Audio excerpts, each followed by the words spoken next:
ஒருத்தர் ஒரு தவறு செஞ்சு விடுறாருன்னு வச்சுக்கங்க. உடனே நீ செஞ்சது தவறு அப்படின்னு சொல்றது ஒரு வகை. அதுக்கு பதிலா எது சரின்னு அவர் புரிந்து கொள்ள உதவி செய்யறது இன்னொரு வகை. இந்த ரெண்டாவது வகை இருக்கு பாருங்க, நிர்வாக இயல்ல இது ரொம்ப முக்கியம். அலுவலகத்தில் வேலை பார்க்குற ஒருத்தர் முக்கியமாக தெரிஞ்சுக்க வேண்டியது என்ன தெரியுமா? சக ஊழியர்கள் கிட்ட எப்படி பழகணும், மேலதிகாரிகள் கிட்ட எப்படி பழகணும், தனக்கு கீழே வேலை செய்கிறவங்க கிட்ட எப்படி பழகணும், வாடிக்கையாளர்கள் கிட்ட எப்படி பழகணும், இவங்க எல்லார்கிட்டையும் செம்மையான உறவை ஏற்படுத்திக்கிறது எப்படி, இதையெல்லாம் சொல்லிக் கொடுக்குற பாடம் தான் இன்டர் பர்சனல் ஸ்கில், திறமையான உறவு அப்படிங்கிறது. எந்த வேலையில் இருந்தாலும் சரி, இந்த உறவுகளை வளர்க்கும் திறன் உள்ளவங்க சீக்கிரம் முன்னுக்கு வந்துடுறாங்க. மற்றவங்க கிட்ட உறவை பலப்படுத்திக்கிறது எப்படி அப்படின்னு தெரிஞ்சுக்கிட்டோம்னா எந்த ஒரு தடையையும் சுலபமாக தாண்டி செய்கிற தொழிலில் முன்னுக்கு வந்துடலாம். ஹார்வர்டு பல்கலைக்கழகத்தில் ஒரு கணக்கெடுப்பு பண்ணி பார்த்தாங்களாம். பார்க்கிற வேலையில் எது மாதிரி குணாதிசயம் உள்ளவங்க வேகமாக முன்னுக்கு வர்றாங்க அப்படின்னு தெரிஞ்சுக்கிறதுக்காக இந்த கணக்கெடுப்பு. வெவ்வேறு துறையில் வேகமாக முன்னுக்கு வந்திருக்கிற பல பேரை சந்தித்து இந்த சர்வேயை நடத்தியிருக்கிறாங்க.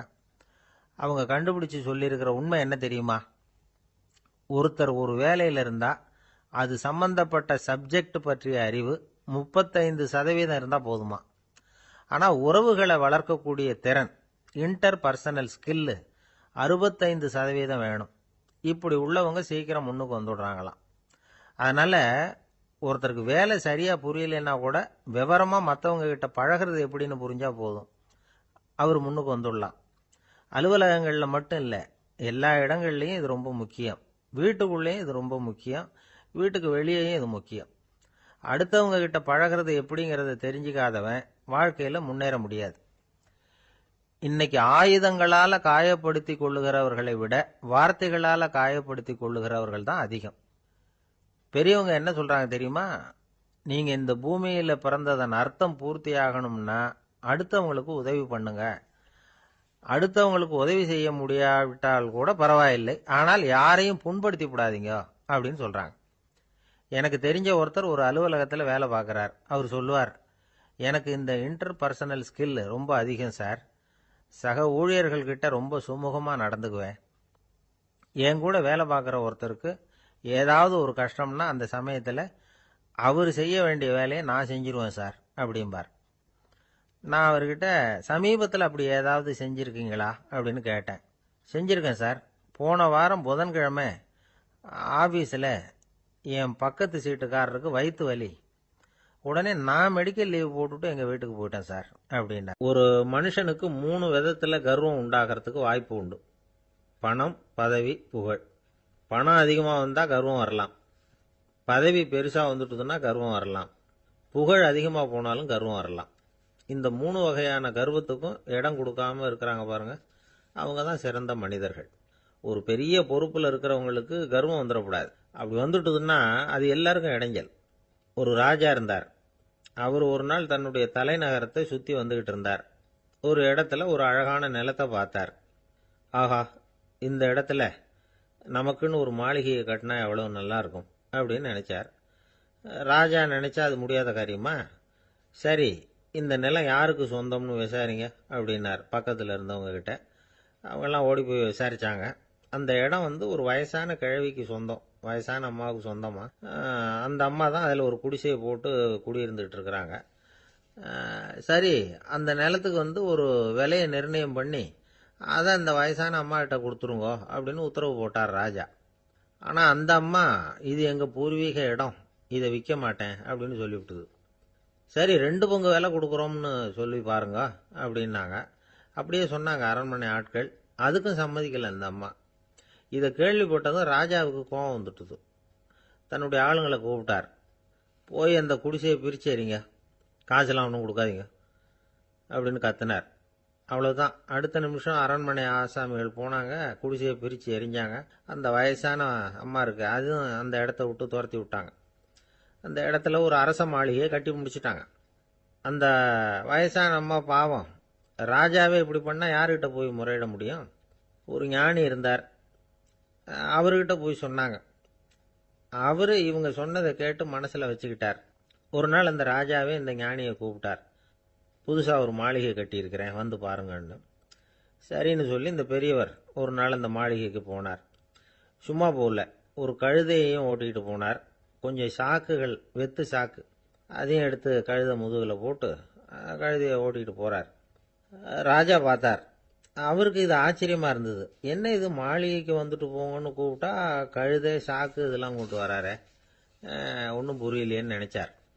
எதுக்காக இதெல்லாம்னு கேட்டார்.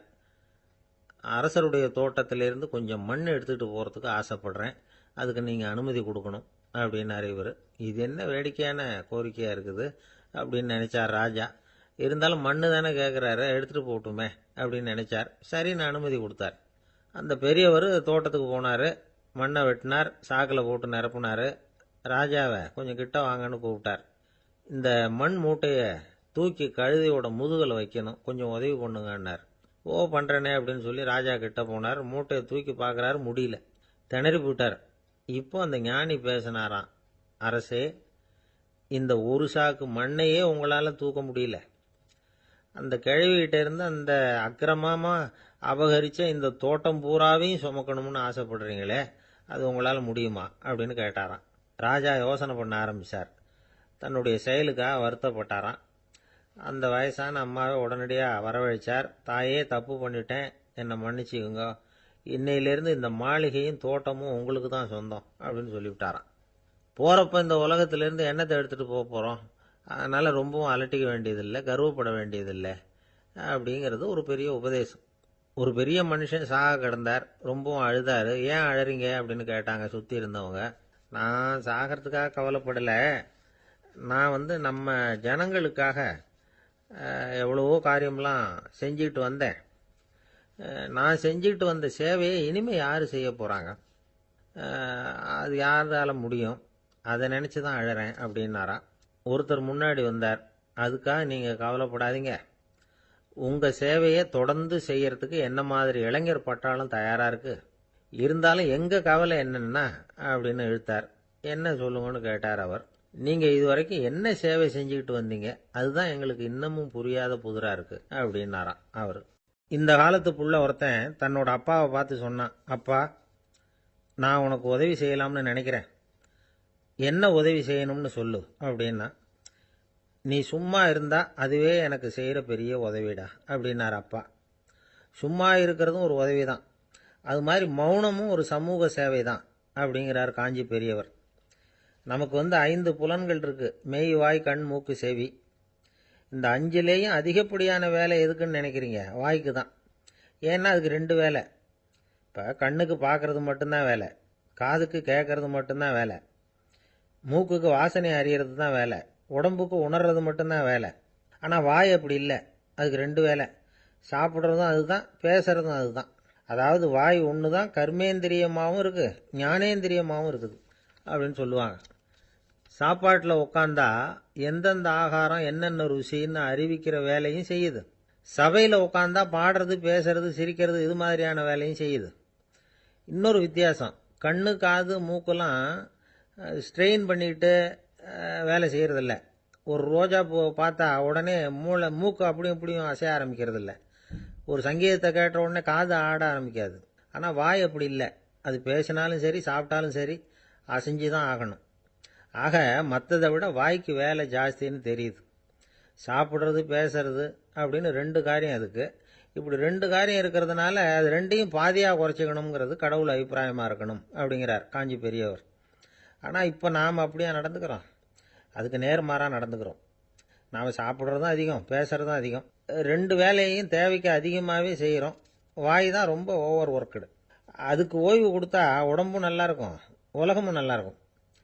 மௌன விரதம் இருக்கிறதெல்லாம் எதுக்காக நினைக்கிறீங்க? இதுக்காக தான். இந்த காலத்தில் மௌனமாக இருக்கிறவங்கெல்லாம் மகத்தான தொண்டு செய்கிறாங்க அப்படின்னு தான் சொல்லணும். சத்தம் அதிகமாக போய் தான் சவுண்டு பொல்யூஷன் வருது. அது மட்டும் இல்லை, மௌனமாக இருந்தால் சண்டை சச்சரவே வராது. மௌனம் கலக நாஸ்தி. ஆக இதுவும் ஒரு சமூக சேவை தான். நமக்கு தான் வாய் இருக்குதேங்கிறதுக்காக வசமாக சாப்பிட்றதும் தப்பு, வளவளன்னு பேசுறதும் தப்பு. ஒரு கருத்தை சொல்கிறதுக்கு ஒரே ஒரு சொல்லு போதும் அப்படின்னு இருக்கும்பொழுது 2 சொற்களை செலவு பண்ணாதே. எவ்வளவு சொன்னாலும் அதனால ஒரு பயனும் விளையாது அப்படின்னு தெரிய வருமேயானால் அந்த ஒரு சொல்லையும் விரயம் பண்ணாதே அப்படிங்கிறார் ஒரு அறிஞர். எல்லா குணங்கள்லேயும் மௌனம்தான் சிறந்தது அப்படிங்கிறார் ஒருத்தர். மௌனமா இருக்கிறது மூலமா மற்றவர்கள் குறைகளை நம்மால தெரிஞ்சுக்க முடியும். அதே சமயத்தில் நம்ம கிட்ட இருக்கிற குறைகளை மற்றவங்களுக்கு தெரியாம மறைச்சிக்கவும் முடியுங்கிறார் அவர். உண்மைதானே. ஒரு பெரிய மேடை பேச்சாளர், பொது வாழ்க்கையில் 25 வருஷ காலமாக ஈடுபட்டிருக்கிறவர். அவர் மனைவி ஒரு நாள் சொன்னாங்க, எங்கள் வீட்டுக்காரர் 25 வருஷ காலமாக பொது வாழ்வில் ஈடுபட்டிருந்தா கூட இந்த மாதம் 10ஆம் தேதியிலிருந்து தான் மக்களுக்கு சேவை செய்ய ஆரம்பிச்சிருக்கார் அப்படின்னாங்க ரொம்ப பெருமையாக. 10ஆம் தேதிக்கு அப்படி என்ன விசேஷம் அப்படின்னு கேட்டோம். அன்னையிலேருந்து தான் அவர் மேடையில் பேசுகிறத நிறுத்தினார் அப்படின்னாங்க அந்த அம்மா. ஒரு சீன தேசத்து அரசர் இருந்தார். அவருக்கு வயசாயிட்டுது. அவருக்கு அடுத்தபடியாக அவருடைய புள்ள பட்டத்துக்கு வரணும், ஆட்சி பொறுப்பை ஏற்றுக்கணும். ஒரு நல்ல தலைவனுக்கு இருக்க வேண்டிய பண்புகள்லாம் தன்னுடைய மகனுக்கு இருக்கணும்னு விரும்பினார் அந்த அரசர். அதனால் இளவரசனை பக்கத்தில் இருந்த ஒரு குரு கிட்ட அனுப்புனார். இளவரசன் அவர்கிட்ட போய் சேர்ந்தான். அந்த குரு என்ன பண்ணார் தெரியுமா? இவனை பார்த்து சொன்னார், இதை பாருப்பா, நீ என்ன பண்ணுற, இப்போவே பக்கத்தில் இருக்கிற காட்டுக்கு போ, நடுக்காட்டில் போய் ஒரு இடத்துல உட்காந்துக்கோ. அங்கே என்னென்ன சத்தம்லாம் உன் காதில் விழுதுன்னு கவனிச்சு கேளு. உன் காதில் விழுந்த ஓசைகள் என்னென்னங்கிறத என்கிட்ட வந்து சொல்லு, அதுதான் எனக்கு தெரியணும், உனக்கு வேலையும் அதுதான் அப்படின்னு சொல்லி அனுப்பி வச்சுட்டார். இளவரசன் காட்டுக்கு போனான். குரு சொன்னபடியே ஒரு இடத்துல உட்காந்து கவனித்து கேட்டான். அதுக்கப்புறம் குரு கிட்ட திரும்பி வந்தான். என்னென்ன சத்தம்லாம் கேட்ட அப்படின்னு கேட்டார் குரு. குருவே, காட்டில் நான் பறவைகள் சத்தம்லாம் கேட்டேன், மிருகங்களின் ஓசையையும் கேட்டேன், இதை தவிர இடி மின்னல் மழை இதுகளோட சத்தத்தையும் கேட்டேன் அப்படின்னா. குரு யோசனை பண்ணார், நீ இன்னமும் சரியாக கேட்கல, அதனால் மறுபடியும் காட்டுக்கு போ, கொஞ்ச நாள் தங்கியிருந்து கேட்டுட்டு வா அப்படின்னார். இளவரசனுக்கு ஒன்றும் புரியல. இருந்தாலும் குருவின் கட்டளையாச்சே, மறுக்க முடியுமா? உடனே அவன் மறுபடியும் காட்டுக்கு போனான். ஒரு இடத்துல உட்காந்தான். கொஞ்ச நேரம் உன்னிப்பாக கவனித்து கேட்டான். சில நாள் கழித்து குரு கிட்ட திரும்பி வந்தான். குருவே, இந்த தடவை சில துல்லியமான சத்தங்களை எல்லாம் கேட்டான். தேனீ பறக்கிற சத்தம், நீரோடையின் மெல்லிய ஓசை, இதெல்லாம் கேட்டேன்னா. குரு சிரிச்சார். நீ மறுபடியும் காட்டுக்கு போ, இன்னும் சில நாள் அங்கே இரு, முழுமையாக கவனமாக கேட்டுக்கிட்டு வா அப்படின்னு சொல்லி அனுப்பி வச்சுட்டார். இளவரசனுக்கு குழப்பம் அதிகமாயிட்டுது. ஒன்றுமே புரியல. மறுபடியும் காட்டுக்கு போனான். மௌனமாக ஒரு இடத்துல உட்காந்துட்டான். அப்படியே தியானத்தில் ஆழ்ந்துட்டான். சில நாளில் அவனுக்கு இதுவரை கேட்காத ஓசைகள்லாம் கேட்க ஆரம்பிச்சிட்டுது. இதைத்தான் நான் கேட்கணும்னு என்னுடைய குரு எதிர்பார்த்துருக்கிறாருங்கிறத புரிஞ்சுக்கிட்டான். உடனே குரு கிட்ட ஓடனான். குருவே, இந்த தடவை காதுகளுக்கு கேட்க முடியாத சில ஓசைகளை கூட என்னால் உணர முடிஞ்சுது. பூ மலருகிற ஓசை, சூரியனால் பூமி சூடாகிறப்போ எழுகிற ஓசை, காலை பனித்துளி இந்த புல்லுலாம் குடிக்கிற ஓசை, இது எல்லாம் என்னால் நல்லா கேட்க முடிஞ்சுது அப்படின்னா. குருவுக்கு இப்போதான் திருப்தி ஏற்பட்டுதான். இளவரசனை பார்த்து சொன்னார், இதை பாருப்பா, இப்போதான் நாட்டை ஆளுகிற தகுதி உனக்கு வந்திருக்குது அப்படின்னு சொல்லி அதுக்கு விளக்கமும் கொடுத்தாராம். எந்த அரசன் தன்னுடைய மக்களின் எதையும் பேசுகிற மௌன மொழியை, மௌன வார்த்தைகளை கேட்குறானோ அவன்தான் ஆள தகுதி உள்ளவன். எந்த அரசன் தன்னுடைய மக்களின் உணர்ச்சிகளை உண்மையாக உணர்றானோ அவன்தான் முதன்மையான அரசன். போலி வார்த்தைகளை மட்டும் கேட்டுட்டு பல மௌன ராகங்களை காதில் வாங்கிக்காதவன் அரசனே இல்லை. எந்த நாட்டில் எப்போ ஒரு அரசன் தன்னுடைய மக்களின் உணர்ச்சிகளை கேட்க மறுக்கிறானோ அன்னையிலிருந்தே அந்த நாடு அழிய தொடங்குது அப்படின்னு அர்த்தம். இதுதான் அந்த குரு இளவரசனுக்கு போதிச்சது. வாயால் பேசுறத மட்டும் கேட்டு ஏமாறக்கூடாது, உணர்ச்சிகளையும் கேட்கறதுல தான் மனப்பக்குவம் உண்டாகும். மக்கள் உணர்ச்சிகளை புரிந்து கொள்ளாத அரசர்கள் நீடிச்சிருக்க முடியாது. அது மாதிரி நாடுகளில் அடிக்கடி குழப்பம் தான் உண்டாகும். அப்படி இருந்தா அடிக்கடி ஆட்சி மாறிட்டு இருக்கும். அப்படிப்பட்ட ஒரு தேசம், அங்கே ஒரு சிறைச்சாலையில் 3 கைதிகள் பேசிக்கிட்டு இருந்தாங்க. ஒருத்தன் சொன்னான், நான் இந்த நாட்டு ராஜாவை எதிர்த்து பேசிக்கிட்டு இருந்தேன், அதனால் என்னை பிடிச்சி கொண்டாந்து இங்கே போட்டுட்டாங்க அப்படின்னா ஒருத்தன். இன்னொருத்தன் சொன்னான், நான் இந்த நாட்டு ராஜாவை ஆதரித்து பேசிக்கிட்டு இருந்தேன், அதனால் என்னை பிடிச்சி கொண்டாந்து இங்கே தள்ளிவிட்டாங்க அப்படின்னா. அது சரி, நீ என்ன தப்பு பண்ண அப்படின்னு சொல்லி 3வது ஆளை பார்த்து இவங்க கேட்டாங்க. அதுக்கு அந்த ஆள் சொல்கிறான், நான் தான் இந்த நாட்டு ராஜா அப்படின்னா. ஒரு ஊரில் ஒரு பெரிய ஞானி இருந்தார். அவர் படுக்கையில் இருந்தார். இன்னும் கொஞ்ச நேரம்தான் அவர் இந்த உலகத்தில் இருக்க போகிறார். அவரை சுற்றி ஏகப்பட்ட கூட்டம். ஏற்கனவே அவருடைய உபதேசங்களை கேட்டவங்க பல பேர் அவரை சுற்றி நிற்கிறாங்க. அந்த ஞானி மெதுவாக கண்ணை திறந்து பார்க்குறார். எல்லாரும் அவருடைய கடைசி வார்த்தையை கேட்கறதுக்காக அவளோட காத்துக்கிட்டு இருக்கிறாங்க. அந்த ஞானி மெதுவாக பேச ஆரம்பித்தார். நான் என்னுடைய வாழ்நாள் பூராவும் உங்களுக்கு நிறைய போதனைகள் சொல்லிக்கிட்டு இருக்கிறேன். பேரானந்தம், மகிழ்ச்சி, தியானத்தன்மை, இதை பற்றியெல்லாம் சொல்லியிருக்கிறேன். இப்போ நான் வேற ஒரு கரைக்கு போய்கிட்டு இருக்கிறேன். நான் இனிமே இந்த கரையில் இருக்க மாட்டேன். நீங்க நான் சொன்னதையெல்லாம் கேட்டீங்க. ஆனா எதையும் நீங்க நடைமுறைப்படுத்தி பார்க்கல. எல்லாம் கேட்டதோட சரி, அதோட விட்டுட்டீங்க. அப்புறம் அதை தள்ளி போட்டுக்கிட்டே வந்துட்டீங்க. மேலும் அதை தள்ளி போடுறதுல எந்த பிரயோஜனமும் கிடையாது. இப்போ நான் போய்கிட்டு இருக்கிறேன். உங்களில் யாராவது என்னோட வர்றதுக்கு தயாரா அப்படின்னு கேட்டார். அவ்வளவுதான். யாரும் வாயை திறக்கல. ஒரே மௌனம், சத்தமே இல்லை. ஒருத்தர் ஒருத்தர் பார்த்துக்கிட்டே நிற்கிறாங்க. அந்த கூட்டத்தில் ஒரு ஆள் அந்த ஞானி கூடவே 40 வருஷத்துக்கு மேலே இருந்திருக்கிறான். அவனும் வாயை திறக்காம இன்னொருத்தன் முகத்தை பார்த்துக்கிட்டே நிற்கிறான். இந்த சமயத்தில் பின்னாடி நின்றுட்டு இருந்த ஒருத்தன் கையை தூக்கினான். ஞானி அவனை பார்த்தார். சரி, ஒருத்தனுக்காவது நம்மோட வர்றதுக்கு தைரியம் இருக்குது அப்படின்னு நினைச்சார். ஆனால் அந்த ஆள் என்ன சொன்னான் தெரியுமா? ஐயா, நீங்கள் கேட்குறப்போ நான் உடனே எழுந்திருக்கல, கையை மட்டும்தான் தூக்கினேன். என்ன காரணம்னா, நான் எப்படி அடுத்த கரைக்கு சேர்றதுங்கிறத தெரிஞ்சுக்கிறதுக்காகத்தான். அந்த விவரத்தை மட்டும் இப்போ உங்ககிட்ட இருந்து நான் தெரிஞ்சுக்க ஆசைப்படுறேன். ஏன்னா இப்போ நான் உங்க கூட வர்றதுக்கு தயாரா இல்லை. எவ்வளவோ காரியங்களை நான் இன்னும் இங்கே முடிக்க வேண்டி இருக்குது. வீட்டுக்கு ஒரு விருந்தினர் வந்திருக்கிறார். என்னுடைய இளைய மகனுக்கு கல்யாணம் பண்ணி வைக்கணும். அதனால இன்னைக்கு உங்க கூட வர முடியாது. அது மட்டும் இல்லை, இப்போ உங்க கூட அடுத்த கரைக்கு வந்தால் திரும்பி வர முடியாதுன்னு வேற சொல்றீங்க. அதனால இப்போ நான் வரல. இன்னொரு நாள் நிச்சயமா நான் வர்றேங்க, உங்களை சந்திக்கிறேன். அதனால இப்போ நீங்க இன்னொரு தடவை எங்களுக்கு விளக்கமா சொல்லணும். ஏற்கனவே பல தடவை சொல்லியிருக்கிறீங்க. தயவு பண்ணி இப்போ ஒரு தடவை சொன்னீங்கன்னா சௌரியமா இருக்கும். அந்த அடுத்த கரையை அடையிறது எப்படி? இப்போ ஒரு தடவை அதை விளக்கமா சொல்லிட்டீங்கன்னா நல்லா ஞாபகப்படுத்திக்குவேன். அது சரியான சமயம் வர்றப்போ இது எனக்கு உதவியா இருக்கும் அப்படின்னு நானா. ஆனா உண்மை என்ன தெரியுமா? அந்த சரியான சமயம் வரவே இல்லை அப்படிங்கிறது தான் உண்மை. இப்படி அந்த கதை முடியும். இந்த கதை அந்த ஒரு ஆளுக்கு மட்டும் இல்லை, கிட்டத்தட்ட எல்லாருக்குமே அது பொருந்தும் அப்படிங்கிறாங்க விவரம் தெரிஞ்சவங்க. எல்லாருமே அந்த சரியான தருணத்துக்காகத்தான் காத்துக்கிட்டு இருக்கிறாங்களாம். அதுக்காக ஜோசியம் பார்க்குறாங்க, கைரேகை பார்க்குறாங்க. நாளைக்கு என்ன நடக்குங்கிற ஆவலில் எல்லாரும் காத்துக்கிட்டு இருக்கிறாங்க. ஆனால் அந்த ஒரு நாள் ஒருபோதும் வரப்போறதில்ல. நீங்கள் தள்ளி போடுறதுக்காக பல அர்த்தமில்லாத காரணங்களை தேடுறீங்க அப்படிங்கிறார் ஒரு ஞானி. காத்திருக்கிறதுலேயே நம்ம காலம் ஓடி போயிடுது.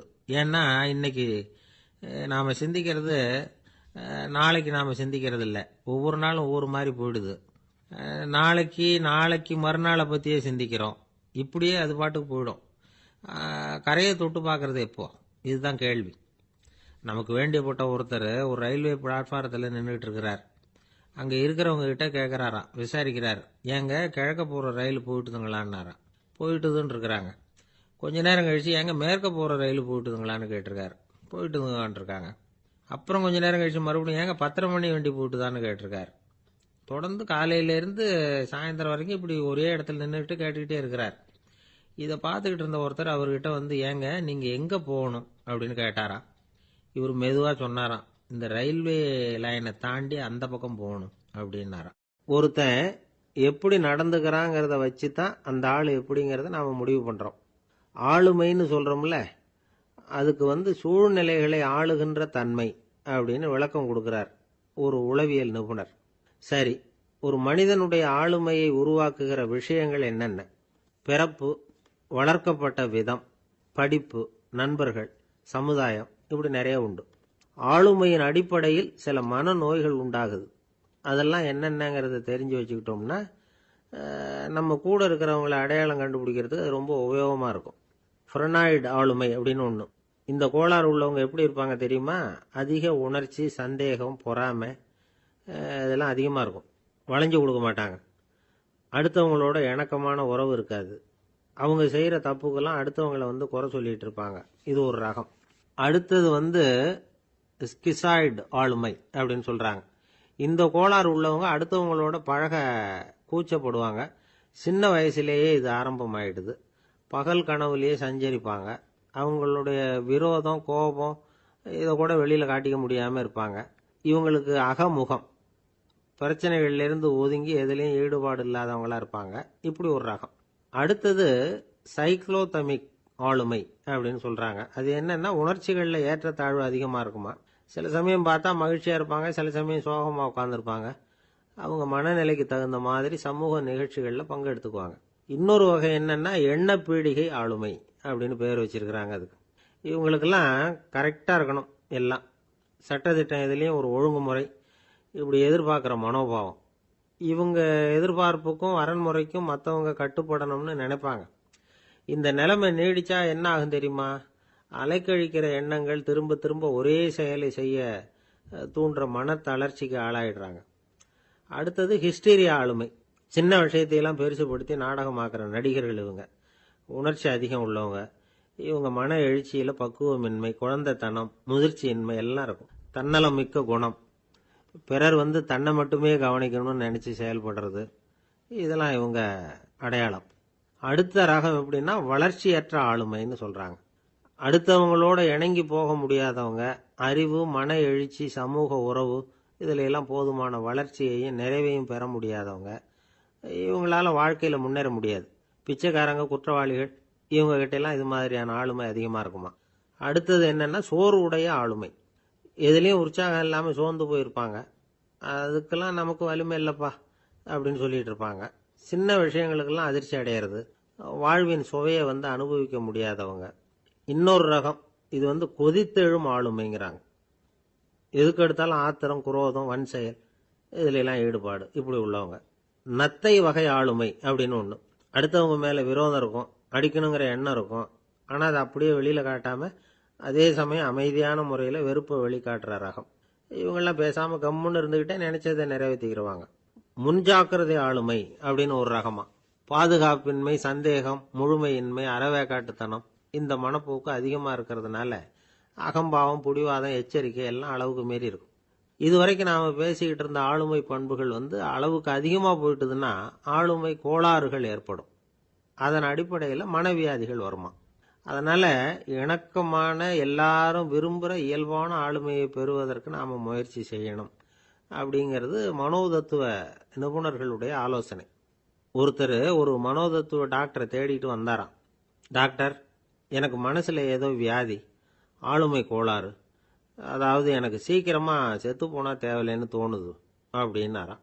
உடனே அந்த டாக்டர், சரி அப்படின்னா இங்கே இருங்க, நான் வைத்தியம் பார்க்குறேன் அப்படின்னு. ஒரு நண்பர் அவர்கிட்ட பேசிக்கிட்டு இருந்தேன். மனித உறவுகள் பற்றி அவர் சொல்லிகிட்டு இருந்தார். அமெரிக்காவில் தந்தை மகன் உறவு எப்படி இருக்குது அப்படிங்கிறத விளக்கிறதுக்கு அவர் ஒரு கதையை சொன்னார். ஒரு அப்பா பகல் பூராவும் அலுவலகத்தில் வேலை, ஓடி ஆடி உழைச்சிக்கிட்டு களைச்சி போய் ராத்திரி 10 மணிக்கு மேலே வீடு திரும்பினான். வீட்டு வாசலில் அவரோட மகன் காத்துக்கிட்டு இருக்கிறான். இன்னமும் தூங்கலை. அப்பாவை வாசல்லையே தடுத்து நிறுத்தி, அப்பா உனக்கு சம்பளம் எவ்வளவு அப்படின்னு கேட்குறான். ஏற்கனவே ஆஃபீஸ் பிரச்சனைகளால் அழுத்து போய் திரும்புகிற அப்பாவுக்கு கோவம் வந்துடுது. என்னடா இப்படிலாம் கேளுன்னு உங்கள் அம்மா உனக்கு சொல்லி கொடுத்தாளா அப்படின்னு சொல்லிட்டு உள்ளே போய் சட்டையை கட்டி மாட்டிவிட்டு குளிச்சுவிட்டு மறுபடியும் வெளியில் உடையை மாற்றுகிற சமயம் அப்போ மறுபடியும் மகன் உள்ளே நிற்கிறான் அவர் முன்னாடியே. அப்பா உனக்கு எவ்வளவு சம்பளங்கிறான் மறுபடியும். அப்பாவுக்கு எரிச்சல் அதிகமாகிட்டுது. மணிக்கு $20 போதுமா அப்படின்னார். அப்படின்னா எனக்கு ஒரு $10 தர முடியுமான்னா மகன். இதுக்கு தான் என் சம்பளம் எவ்வளவுன்னு கேட்டியா?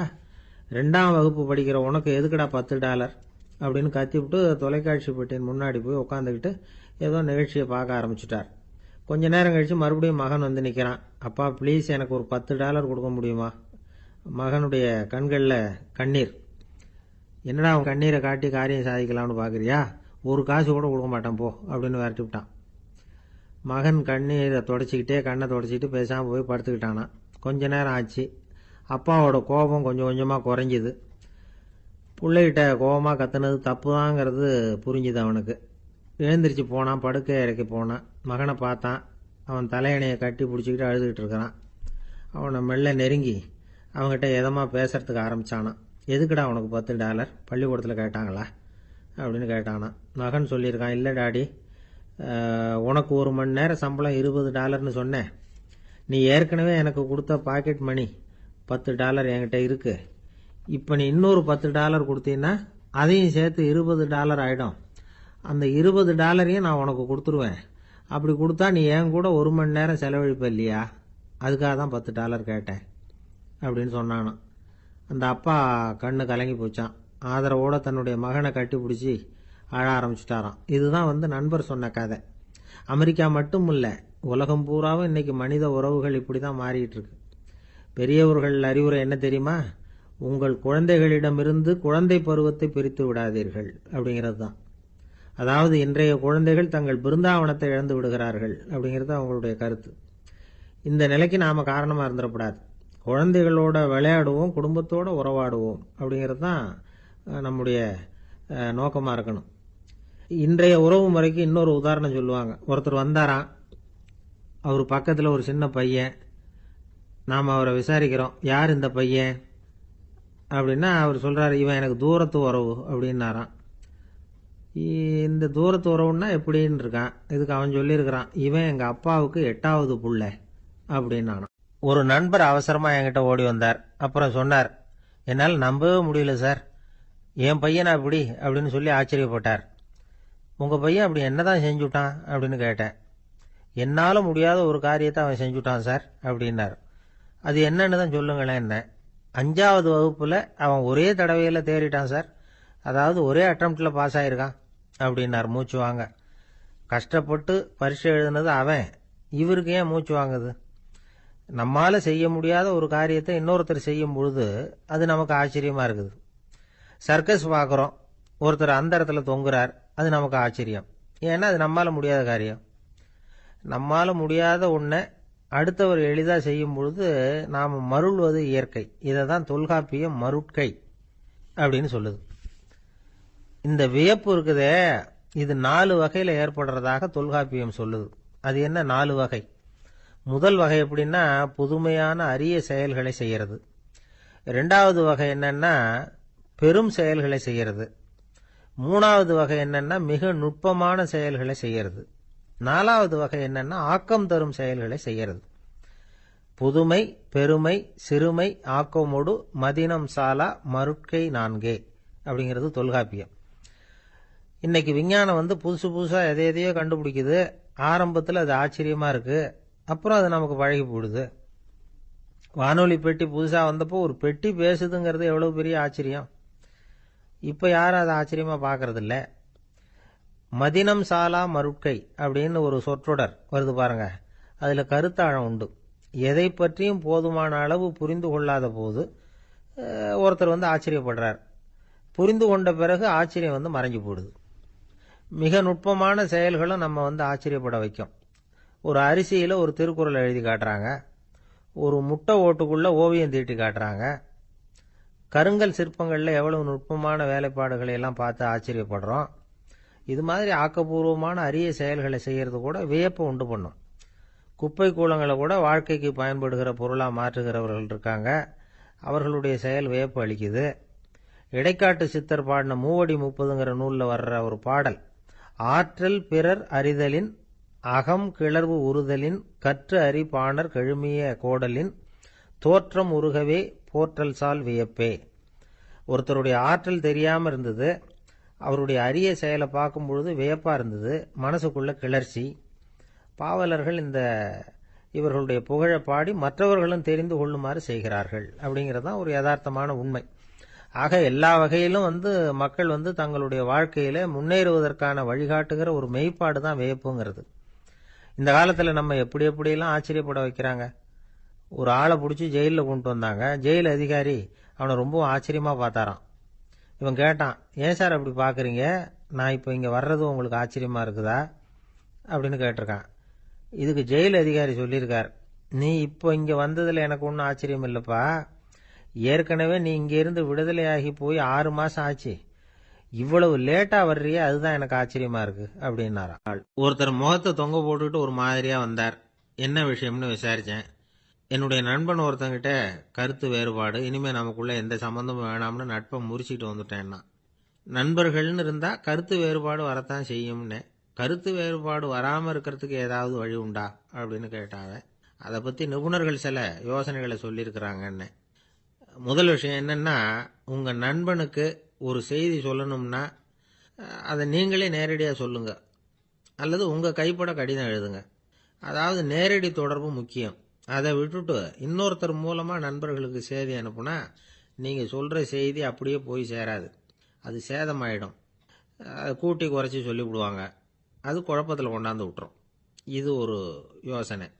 2வது யோசனை என்னன்னா, நீங்கள் ஒரு நல்ல காரியத்தை செய்யும் பொழுது உங்கள் நண்பரையும் சேர்த்துக்குங்க, அவருக்கும் அதில் ஒரு ஈடுபாட்டை உருவாக்குங்க. 3வது யோசனை, நம்ம பக்கத்தில் இருக்கிற நண்பர் மகிழ்ச்சி அடைகிற மாதிரி ஏதாவது செய்யணும். சின்ன சின்ன செயல்களாக இருந்தாலும் பரவாயில்ல, அவர் நமக்கு எதுவும் செய்யலையே, நாம் எதுக்கு செய்யணும் அப்படின்னு நினச்சிக்கிட்டு இருக்கக்கூடாது. 4வது யோசனை என்னன்னா, உங்களுக்கு ஒரு பிரச்சனையா அல்லது உங்கள் நண்பருக்கு ஒரு பிரச்சனையா, எதுவாக இருந்தாலும் 2 பேரும் சேர்ந்து உட்காந்து ஆலோசனை பண்ணுங்க. நம்ம யோசனையும் கேட்கப்படுதே அப்படிங்கிற நினைப்பே அவருக்கு ஒரு மன நிறைவை உண்டாக்குமா. 5வது யோசனை, உங்கள் நண்பர் ஏதோ ஒரு காரியத்தை செய்கிறார், நீங்கள் உடனே அவசரப்பட்டு நீ செய்கிறது தப்புன்னு தீர்ப்பு சொல்லக்கூடாது. அவர் அதை செய்யறதுக்கான நியாயங்கள் எவ்வளவோ இருக்கும், அதை புரிஞ்சுக்கிறதுக்கு முயற்சி பண்ணணும். 6வது யோசனை, உங்கள் நண்பர் என்ன சொன்னாலும் அதை பொறுமையாக கேளுங்க. அவர் சொல்கிறத புரிஞ்சுக்கணும், அவர் சொல்ல விரும்புகிறத புரிஞ்சுக்கணும், அவர் சொல்ல முடியாமல் தவிக்கிறதையும் புரிஞ்சுக்கணும். இப்படி 3 விதமாகவும் அவரை புரிஞ்சுக்கிட்டு அதுக்கு தகுந்த மாதிரி செயல்படணும். 7வது யோசனை என்னன்னா, உங்கள் நண்பர் உங்ககிட்ட ஏதோ ஒரு கருத்தை சொல்கிறார், அது உங்களுக்கு பிடிக்கல, அதுக்காக உடனே நீ சொல்கிறது சரியில்லை, நான் ஒத்துக்க மாட்டேன் அப்படின்லாம் மறுத்துக்கிட்டு இருக்கக்கூடாது. அவர் சொல்கிறத கேட்கணும், பொறுமையாக சிந்திக்கணும், அதுக்கப்புறம் பதில் சொல்லணும். இப்படிலாம் நடந்துக்கிட்டால் நண்பர்களுக்குள்ள கருத்து வேறுபாடு வர்றதுக்கு வாய்ப்பே இருக்காது அப்படின்னு வல்லுநர்கள் தொகுத்து சொல்லியிருக்கிறாங்க இந்த யோசனைகளை. எனக்கு தெரிஞ்ச சில நண்பர்கள் உண்டு, அவங்களுக்குள்ளேயும் கருத்து வேறுபாடுகள் வராமல் இருக்கிறதுக்கு சில நுட்பங்களை கையாளுறது உண்டு.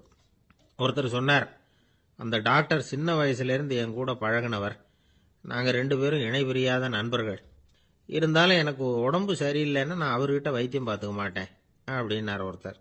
ஏன் அப்படின்னு கேட்டேன்.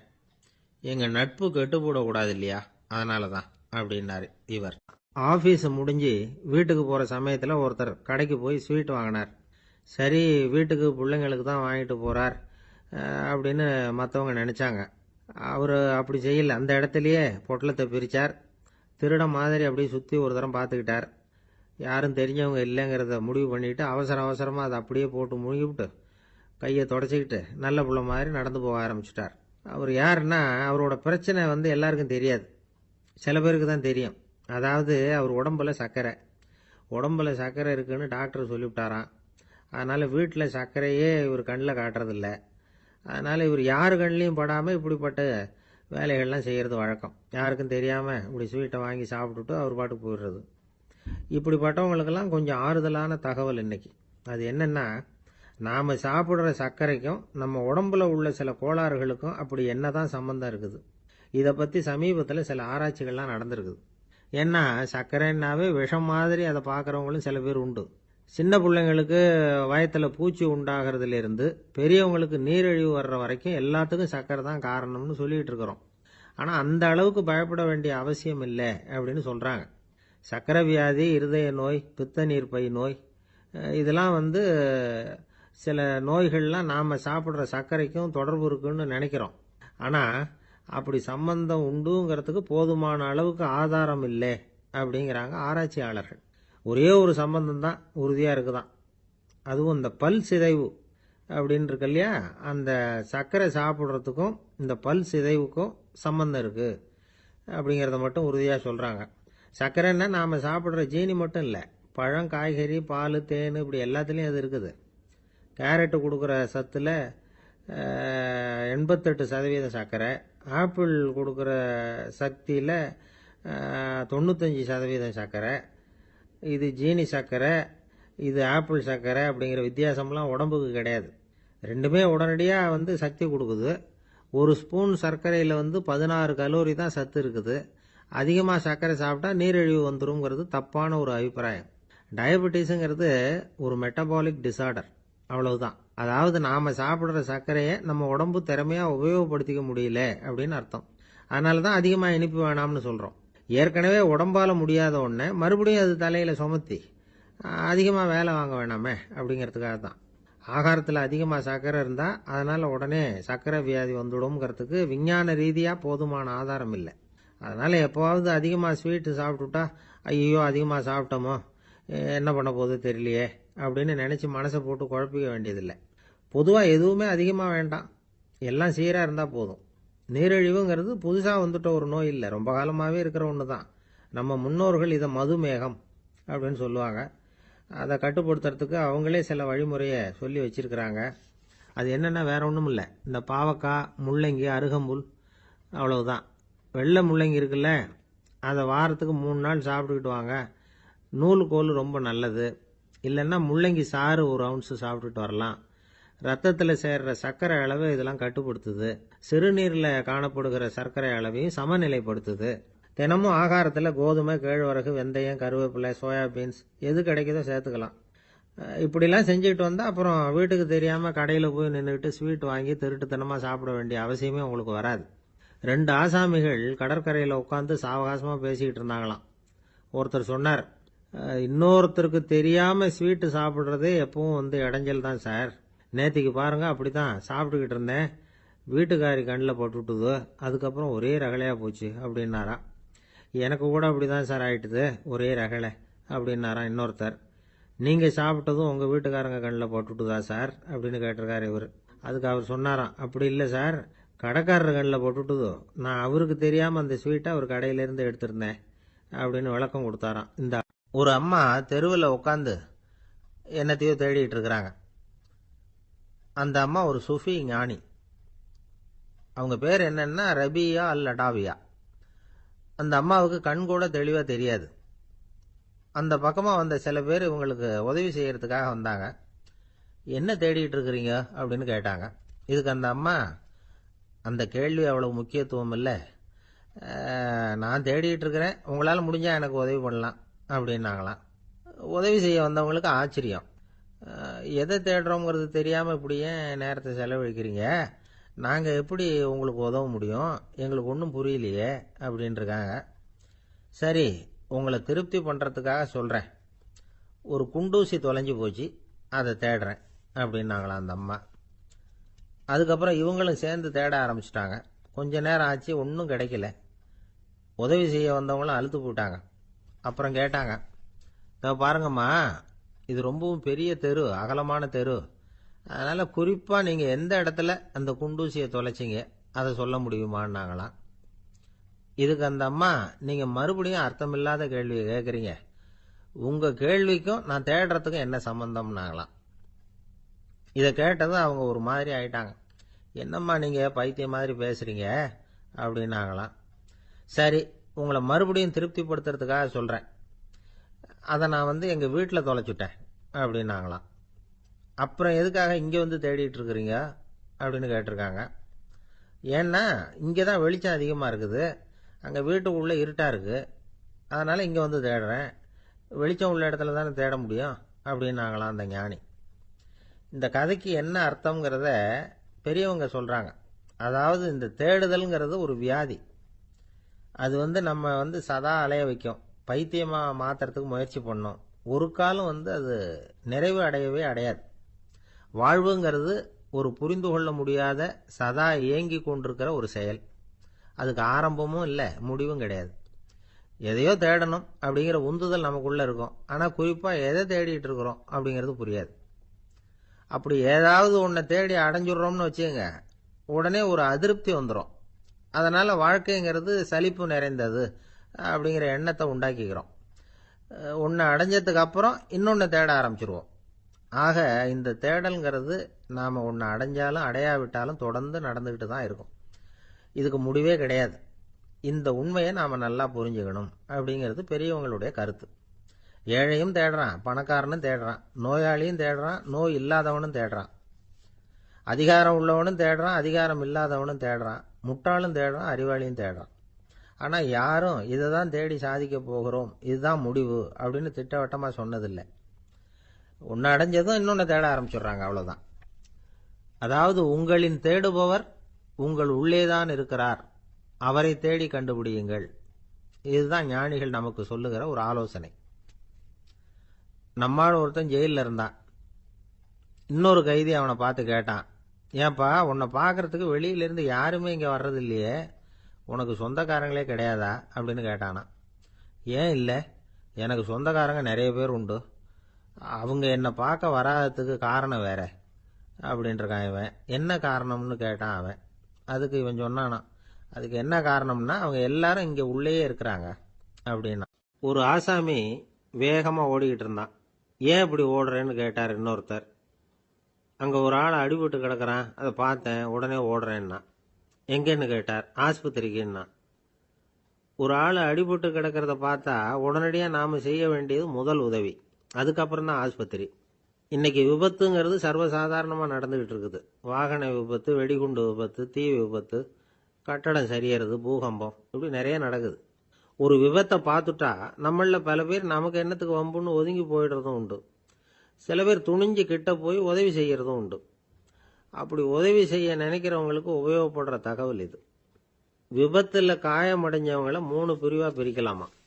முதல் வகை கொஞ்சம் சீரியஸ் ஆனது, உயிருக்கு உடனே ஆபத்து தரக்கூடியது. மூளை காயம், முகம், கழுத்து காயங்கள், இருதயம், நுரையீரல் காயங்கள், வயத்தில் உள்ளுறுப்பு காயங்கள், அதிகப்படியான இரத்தப்போக்கு, இதனால எல்லாம் பாதிக்கப்பட்டிருந்தா அது முதல் வகை அப்படின்னு நாமளே மனசுக்குள்ள முடிவு பண்ணிக்கணும். இவங்களுக்கெல்லாம் உடனடியாக முதல் உதவி கொடுக்கணும். தாமதப்படுத்தாமல் ஆஸ்பத்திரிக்கு கொண்டுகிட்டு போயிடணும். இப்படி கொஞ்சம் எச்சரிக்கையாக நடந்துக்கிட்டா அவங்கள பல பேரை காப்பாற்றி போடலாம். 2வது வகை எப்படின்னா, முதல் உதவி விரைவாக கிடைச்சா உயிர் பிழைக்கக்கூடிய மார்பு காயங்கள், கைகால் எலும்பு முறிவு, இடுப்பு முதுகெலும்பு காயம், சீரான இரத்த சேதம், இப்படிப்பட்டவங்களை 2வது வகையாக பிரிக்கணும். ஆபத்து இல்லாத சிராய்ப்புகள், சிறு காயங்கள், இரத்த உறைவுகள், இதனால் பாதிக்கப்படுறவங்க 3வது வகை. ஒருத்தர் தலையில் அடிபட்டு நினைவு இழந்துட்டாருன்னு வச்சுங்க, அவருக்கு வாந்தி வர்றதுனால புறையேறி மூச்சு அடைப்பு உண்டாகும். இப்படி ஆகாமல் இருக்கிறதுக்காக தலையை ஒரு பக்கமாக சாய்ச்சி வைக்கலாம். நாடி துடிப்பையும் இதய துடிப்பையும் தொட்டு பார்க்கணும். அது குறைஞ்சிருந்தாலும் சரி, நின்று இருந்தாலும் சரி, அவர் மார்பை நிமிஷத்துக்கு 80 தடவை உள்ளங்கையால் அழுத்தி இதய துடிப்பை மீட்கிறதுக்கு உதவி பண்ணணும். கழுத்தில் காயம்பட்டாலும் ஆபத்து அதிகம். கழுத்துக்கு அடியில் ஒரு துண்டை மடித்து வைக்கலாம். 2 பக்கமும் சின்ன தலையணை அல்லது துணி மடிப்புகளை வச்சு கழுத்தை அதிகமாக அசையாமல் பார்த்துக்கலாம். முதுகெலும்பு முறிஞ்சிருக்குமோ அப்படிங்கிற சந்தேகம் இருந்ததுன்னா அவரை அதிகமாக அசைய விடக்கூடாது. அதிகமாக அசைஞ்சால் தண்டு இடத்துல பாதிப்பு ஏற்பட்டு கைகால் விளங்காமல் போயிடும். அவரை ஒரு கனமான போர்வை இல்லைன்னா பாயில் படுக்க வச்சு 4 பேர் மெதுவாக தூக்கி மருத்துவ உதவிக்கு அனுப்பி வைக்கலாம். கையெலும்பு முறிஞ்சிருந்தா முறிஞ்ச பாகத்தை உடம்போட சேர்த்து அசையாமல் கட்டி போடலாம். கால் எலும்பு முறிஞ்சிருந்தா மற்ற காலோட சேர்த்து கட்டி போடலாம். முறிஞ்ச பாகம் தொங்காமல் பார்த்துக்கணும். அப்போ தான் வீக்கம் உண்டாகாமல் இருக்கும். வெட்டு காயம், குண்டடிப்பட்ட காயம், இதுல எல்லாம் ரத்தப்போக்கு அதிகமாக இருக்கும். ரத்தம் வெளியேற வெளியேற ஆபத்து அதிகம். சுத்தமான துணியை பல மடிப்புகளை மடித்து காயத்தின் மேலே வச்சு அழுத்தமாக ஒரு 10 நிமிஷம் பிடிச்சிக்கணும். ரத்தம் நின்ன உடனே காயத்துக்கு கட்டு போடலாம். சில சமயம் காயம்பட்ட பாகத்தை உயரமாக தூக்கி பிடிச்சிக்கிட்டாதான் ரத்த கசிவு நிற்கும். இந்த விவரங்களை எல்லாம் கொஞ்சம் மனசில் வாங்கி வச்சுக்கிட்டோம்னா சமயத்தில் உதவும். ஏன்னா இந்த காலத்தில் விபத்து எந்த ரூபத்தில் எப்போ வரும்னு யூகிக்கவே முடியல. நண்பர் ஒருத்தர் சொன்னார், நேற்றுக்கு பாருங்க சார், என் கண்ணு முன்னாடியே ஒரு சின்ன விபத்து நடந்ததுன்னார். என்னன்னு விசாரித்தோம். ஒரு பஸ்ஸில் வந்துக்கிட்டு இருந்தேன். அந்த பஸ்ஸில் பின்பக்கம் படி ஓரமாக நின்றுக்கிட்டு இருந்த ஒருத்தர் ரோட்டில் விழுந்துட்டார். டிரைவர் அதை கவனிக்கல, நிறுத்தாமல் அவர் பாட்டுக்கு போகிறாருன்னார். கண்டக்டர் உடனே விசில் கொடுத்து பஸ்ஸை நிறுத்த வேண்டியது தானே அப்படின்னோம். அதுதான் சார் முடியாமல் போச்சுன்னார் அவர். ஏன்னு கேட்டாங்க. தவறி கீழே விழுந்ததே அந்த கண்டக்டர் தான் சார் அப்படிங்கிறார். ஜெருசலேம் அங்கே உள்ள ஒரு தேவாலயம். அதில் உள்ள பலிபீடத்தின் முன்னாடி ஒரு பெட்டி உண்டு. அது காணிக்கை பெட்டி. ஆலயத்துக்கு வர்றவங்க பிரார்த்தனை பண்ணிவிட்டு திரும்பி போகிற சமயத்தில் அந்த பெட்டியில் காணிக்கை போடுவாங்க. அவங்களால எவ்வளவு முடியுமோ அவ்வளவு போடுறது வழக்கம். அவங்கவுங்க வசதிக்கு தகுந்த மாதிரி போடுவாங்க. வசதி உள்ளவங்களாக இருந்தாலும் சரி, வசதியே இல்லாத வறியவர்களாக இருந்தாலும் சரி, ஆலய காணிக்கை பெட்டியில் காசு போடுறது அவங்களுக்கு ரொம்ப பெருமையான ஒரு செயல். ஒரு சமயம் இயேசு தம்முடைய சீடர்களோடு அந்த ஆலயத்துக்கு வரார். அங்கே உட்காந்து ரொம்ப நேரம் வழிபாடு பண்ணிட்டு இருக்கிறார். சீடர்களும் அந்த ஜபத்தில் கலந்துக்கிட்டாங்க. வழிபாடு முடிஞ்சுது. இயேசு உட்காந்துருக்கிறார். காணிக்கை பெட்டியில் காசு போடுறவங்கள கவனிக்கிறார். சீடர்களும் அதையே கவனிச்சுக்கிட்டு இருக்கிறாங்க. ரொம்ப பேர் வரிசையாக வந்தாங்க. அவங்களால முடிஞ்ச அளவுக்கு காசு போட்டுட்டு அவங்க பாட்டுக்கு போய்கிட்டு இருக்கிறாங்க. வசதியானவங்க நிறைய பேர் வந்தாங்க. அதுக்கு மத்தியில் வயசான ஒரு அம்மா, அவங்களும் காசு போட்டுட்டு போகிறாங்க. இப்போ இயேசு தன்னுடைய சீடர்கள் பக்கம் திரும்பினார். ஒரு கேள்வி கேட்டார். இப்போ இந்த காணிக்கை பெட்டியில் நிறைய பேர் காசு போட்டுட்டு போகிறத நீங்கள் கவனிச்சிங்க. இன்னைக்கு இந்த காணிக்கை பெட்டியில் ரொம்பவும் அதிகமாக காசு போட்டது யார் அப்படின்னு கேட்டார். முதல்ல வந்தார ஒரு பெரிய மனுஷன், அவர் தான் அதிகமாக போட்டார் அப்படின்னாரு ஒருத்தர். 3வதா வந்தவர் தான் அதிகமாக போட்டார், நான் கவனிச்சேன் அப்படின்னாரு இன்னொருத்தர். இப்படி ஆளுக்கு ஒரு விதமாக சொல்கிறாங்க. கடைசியாக இயேசு சொன்னாராம், இன்றைக்கு அந்த பெட்டியில அதிகமா காசு போட்டவங்க அந்த வயசான அம்மா தான் அப்படின்னாராம். சீடர்களுக்கு ஒன்றும் புரியல. அந்த அம்மா ரொம்ப ஏழையாச்சே, அவங்க எப்படி அதிகமா காணிக்கை செலுத்த முடியும் அப்படிங்கறது அவங்க சந்தேகம். இயேசு விளக்குனார். நிறைய பேர் வந்தாங்க, நிறையவே காசுகள் போட்டாங்க, அது உண்மைதான். ஆனால் அந்த அம்மா என்ன பண்ணாங்க கவனிச்சிங்களா? வந்தாங்க, தன்னுடைய காசு பைய திறந்தாங்க, அப்படியே கொட்டுனாங்க. அதுல இருந்தது 2 காசுகள் தான். அந்த 2 காசும் காணிக்கை பெட்டியில விழுந்துட்டுது. மற்றவங்கெல்லாம் தங்கள்கிட்ட இருந்த செல்வத்தின் ஒரு சிறு பகுதியை எடுத்து பெட்டியில போட்டாங்க. ஆனா இந்த அம்மா தன்கிட்ட என்ன இருந்ததோ அதை அப்படியே போட்டுட்டாங்க. தன்னுடைய பிழைப்புக்காக வச்சிருந்த அவ்வளவையும் இழக்கிறதுக்கு தயாராயிட்டாங்க. அவ்வளவு தாராள மனசு அவங்களுக்கு. அதனால அவங்க செலுத்தின காணிக்கை தான் அளவுல அதிகம் அப்படின்னார். விலை மதிப்பில்லாத முத்து புதையல் ஒருத்தனுக்கு கிடைக்க போகுதுன்னு வச்சுக்கோங்க. அதன் மதிப்பை உணர்ந்தவன் என்ன பண்ணுவான்? அதை அடையறதுக்காக தன்கிட்ட இருக்கிற எதையும் கொடுக்கறதுக்கு தயாரா இருப்பான் இல்லையா? அது மாதிரிதான் இதுவும் அப்படின்னார். உலக மதிப்பீடுகளை துரும்பா தூசியா மதிச்சு அதையெல்லாம் உதறி விடுகிறவன் இறையருள் அப்படிங்கிற இணையில்லாத செல்வத்தை பெறுகிறான் அப்படிங்கிறது இதுல உள்ள கருத்து. இறைவனுக்காக இழப்பதுன்னா துன்பப்படுகிறவர்களுக்காக, ஏழைகளுக்காக, ஏதுமற்றவர்களுக்காக இழப்பது அப்படின்னு அர்த்தம். உங்கள் அயலானுக்கு நீங்கள் என்ன உதவி செய்தாலும் அதை எனக்கே செய்கிறீர்கள் அப்படின்னு இயேசு சொல்லியிருக்கிறார். அடுத்தவங்களுக்கு உதவணுங்கிற குணம் இன்னைக்கு ரொம்ப குறைஞ்சு போச்சு. ஒருத்தன் வாழைப்பழத்தோல் வழுக்கி கீழே விழுந்துட்டான். பக்கத்துல இருந்த நண்பன் உடனே அவனை தூக்கிக்கிட்டு போய் ஆஸ்பத்திரியில சேர்த்துட்டான். அதுக்கப்புறம் சொன்னான், நீ அந்த வாழைப்பழத்தோல்ல காலை வைக்க போறத முன்னாடியே நான் கவனிச்சுட்டேன் அப்படின்னானா. அப்படின்னா அப்பவே நீ எனக்கு உதவி செஞ்சிருக்கலாமே அப்படின்னானா அவன். நான் டாக்டருக்கு உதவலாம்னு நினைச்சுட்டேன் அப்படின்னா இவன். ஒரு ஊர்ல ஒரு கோயில் இருந்தது. ரொம்ப பழைய கோயில். உள்ள போறதுக்கே பயமா இருக்கும். எந்த நேரத்துல இடிஞ்சு விழுந்துருமோ அப்படிங்கிற பயம். அப்படி இருந்ததுனால யாரும் துணிஞ்சு சாமி கும்பிடுறதுக்கு அங்க போறதில்ல. கோயிலுக்கு வர்ற கூட்டம் கொஞ்சம் கொஞ்சமா குறைய ஆரம்பிச்சுட்டுது. கோயில் நிர்வாகிகள் எல்லாரும் கூடி உட்காந்து பேசினாங்க. என்ன பண்ணலாம்னு யோசனை பண்ணாங்க. எந்த இடம் மோசமா இருக்கோ அந்த இடத்த பழுது பார்த்தாங்க. அங்க எங்க வர்ணத்தை பூசி கொஞ்சம் அழகுபடுத்தி பார்த்தாங்க. ஏதோ இந்த ஊர்ல கோயில்னு ஒண்ணு இருக்கு, அது மக்களுக்கு தெரியணும் அப்படிங்கிறதுக்காகத்தான் இப்படிலாம் பண்ணாங்க. இருந்தாலும் கோவில் இருக்கிற நிலைமை மக்களுக்கு தெரியும். அதனால அங்க வர்றது குறைச்சிக்கிட்டாங்க அவங்க. ஒரு கட்டத்துல யாருமே வர்றதில்ல. நிலைமை அந்த அளவுக்கு ஆயிட்டுது. மறுபடியும் கோவில் நிர்வாகிகள் கூட்டம் நடந்தது. இந்த கூட்டம் கூட கோயிலுக்கு உள்ள நடக்கல. இடிஞ்சு விழுந்துருமோங்கிற பயம்.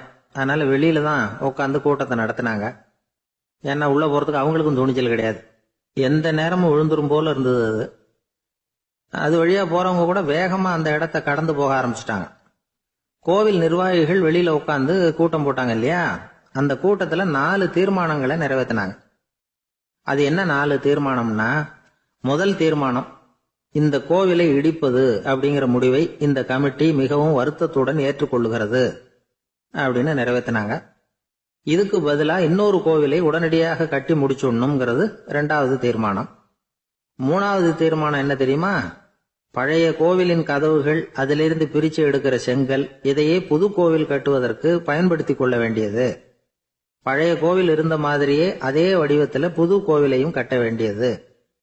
பழைய கோவிலின் அஸ்திவாரத்தை அப்படியே வச்சுக்கிட்டு அதுக்கு மேல நாம கோவிலை கட்டிக்க வேண்டியது. இதுதான் 3வது தீர்மானம். இதையும் கமிட்டி முழு மனசோட ஏத்துக்கிட்டது. இது வரைக்கும் சரி. இப்ப அந்த கமிட்டி 4வதா ஒரு முக்கியமான தீர்மானத்தை கொண்டுகிட்டு வந்து அதையும் ஏகமனதா நிறைவேற்றி விட்டது. அது என்ன தீர்மானம்னா, புதிய கோவில் கட்டி முடிக்கிற வரைக்கும் பழைய கோவிலை இடிக்கிறதில்லை அப்படிங்கிற தீர்மானம். எப்படி இருக்குது பாருங்க இது. பழசை இடிக்காத வரையில அதே இடத்துல புதுசா எப்படி கட்ட முடியும்? பல விஷயங்கள்ல நாம நடந்துகிற முறையும் இப்படிதான் இருக்குதான். வாழ்க்கையில முன்னேறணும்னு ஆசைப்படுவோம். அதே நேரத்துல அந்த முன்னேற்றத்துக்கு எது தடையா இருக்கோ அதை விட்டு விடுறதுக்கும் மனசு வராது. வெளிநாட்டுல ஒரு பெரிய விருந்து நடந்துகிட்டு இருந்துதான். எல்லாரும் மது கோப்பையும் கையுமா அலைஞ்சுகிட்டு இருக்கிறாங்க. ஒருத்தர் மட்டும் கையில எதுவும் இல்லாம ரொம்ப நல்ல பிள்ளையா சாதுவா ஒரு ஓரமா தனியா உட்கார்ந்து இருக்கிறார். அவர்கிட்ட நெருங்கி வாங்க மது சாப்பிடலாம் அப்படின்னு கூப்பிட்டாங்களாம். என்ன வற்புறுத்தாதீங்க, நான் என் மனசுக்குள்ள உறுதியா தீர்மானம் பண்ணிவிட்டேன் அப்படின்னாராம். என்ன தீர்மானம் பண்ணிருக்கீங்க அப்படின்னு கேட்டிருக்காங்க. ஏற்கனவே முழு போதையில் இருக்கும் பொழுது மறுபடியும் மது கோப்பையை தொடறதில்ல அப்படின்னு தீர்மானம் பண்ணிருக்கேன் அப்படின்னாராம். கடற்கரை ஓரமா ஒரு பெரியவர் கையால மணலை கீறிக்கிட்டே உட்காந்துருக்கிறார். என்னத்தையும் தேடிட்டு இருக்கிறது மாதிரி தெரிஞ்சது. மெதுவா கிட்டத்துல போய் என்னத்தை தேடிட்டு இருக்கிறீங்க அப்படின்னு கேட்டோம். அவரு சாவகாசமா நிமிந்து பார்த்து நிம்மதியை தேடிட்டு இருக்கிறேன்னார். நாங்க ஒரு மாதிரி ஆயிட்டோம். இருந்தாலும் சமாளிச்சுக்கிட்டு, சார் மணல்ல கிழிஞ்சல் தான் கிடைக்கும், நிம்மதி கிடைக்காது அப்படின்னோம். சரி, இன்னைக்கு வசமா நம்ம கிட்ட ஒரு ஆள் மாட்டிக்கிட்டார் அப்படின்னு நினைச்சு அவர் பக்கமா போய் உட்காந்துக்கிட்டு கதை சொல்ல ஆரம்பிச்சிட்டோம். ஒரு பெரிய மன்னர் இருந்தார். அவருக்கு எல்லா வசதியும் இருந்தது. இருந்தாலும் ஒரே ஒரு குறை. அது என்னன்னா நிம்மதி இல்லைங்கிற குறை. அரண்மனையில தினமும் கலை நிகழ்ச்சி, நாட்டியம் எல்லாம் நடந்துகிட்டு தான் இருந்தது. இருந்தாலும் நிம்மதி இல்லை. சரி, நிம்மதி எங்க கிடைக்கும் அப்படின்னு தேட ஆரம்பிச்சார். உடனே அதுக்கான முயற்சிகள்ல தீவிரமா இறங்கினார். நாட்டுல உள்ள தத்துவ மேதைகளை எல்லாம் கூப்பிட்டுட்டு வர சொன்னார்.